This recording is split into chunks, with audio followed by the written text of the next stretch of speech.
उपवासाच्या दिवशी आपल्याला साबुदाण्याची खिचडी, थालीपीठ किंवा साबुदाणा वडे खाऊन कंटाळा येतो, तर हा पदार्थ अवश्य बनवून पहा, नक्कीच तुम्हाला आवडेल. यासाठी आपल्याला साबुदाणा भिजवायची गरज नाही किंवा कुठलीच पूर्वतयारी करावी लागत नाही.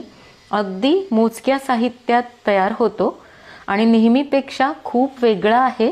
चला तर मग आता लगेच बनवायला सुरुवात करूया. कुरकुरीत नाश्ता करण्यासाठी सुरुवातीला एका कढईमध्ये 2 टेबलस्पून साबुदाणा घालायचा आहे आणि याला फक्त 1-2 मिनिटच आपण भाजून घेऊया. तुम्ही हा साबुदाणा उन्हामध्ये पण ठेवून घेऊ शकता. यातलं आपल्याला फक्त मॉइश्चर कमी करायचं आहे आणि पूर्णपणे कोरडा करून घ्यायचा आहे. तर आता इथे साबुदाणा भाजून झालेला आहे, काढून घेऊया.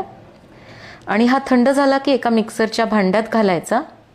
तर आपण सुरुवातीला साबुदाणा मिक्सरमधून बारीक फिरून घेऊया. तर अशा पद्धतीने मी आता